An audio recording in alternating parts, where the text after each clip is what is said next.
பைபிள்ல முடிவு பரியந்தம் நிலை நிற்பவனே ரட்சிக்கப்படுவான்னு போட்டிருக்கு. அதாவது நம்ம ஏசப்பா தான் சொல்றாரு, இந்த கடைசி காலத்துல பாவமான உலகத்துல நம்ம ஏசப்பாக்காக சாட்சி இருக்கிறது ரொம்ப கஷ்டமா இருக்கு ஆண்டி. என்னம்மா சொன்ன? உண்மைதான். இது பாவமான உலகம்தான். எங்க பார்த்தாலும் பாவம் பெருகி போச்சுதான். கஷ்டமா தான் இருக்கு. ஆனாலும் சாட்சியா நம்மளால வாழ முடியும். எப்படின்னு கேக்குறியா? யாராவது ஒரு எக்ஸாம்பிள சொல்லுங்க. இந்த கடைசி காலத்துல யாராவது ஒருத்தராவது நீதிமானா இருக்காங்களா, சாட்சியா இருக்கிறாங்களா? ஒருத்தர் கூட கிடையாது ஆண்டி. அப்புறம் எப்படி ஆண்டி ஆண்டு நம்மள பார்த்து சொல்ல முடியும்? எக்ஸாம்பிள் யாருன்னு கேக்குற? சொல்லட்டுமா? பைபிள்ல இருந்து இதை விட மகா மோசமா இருந்துச்சு. யார் காலத்துல தெரியுமா?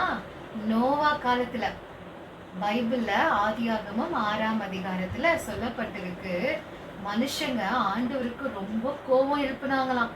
அந்த மாதிரியான பாவங்களை அவங்க செஞ்சுட்டு இருந்தாங்க.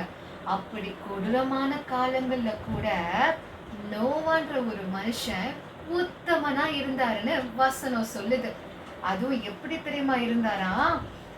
அவர் வாழ்ந்த காலத்துல நீதிமானும் உத்தமனுமா இருந்தாராம்.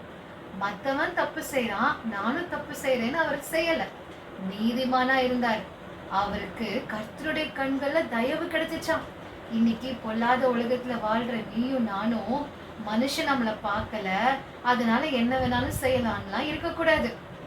கர்த்தர் நம்மள பார்க்கிறாருன்ற பயம் இருந்துச்சுன்னா கடைசி வரைக்கும் நம்மளாலையும் உத்தமமா நீதியுமா இருக்க முடியும் அவருடைய கிருபையினால.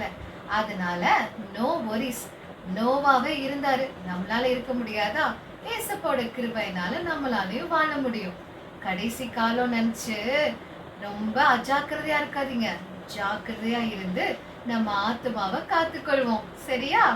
புரிஞ்சுச்சா?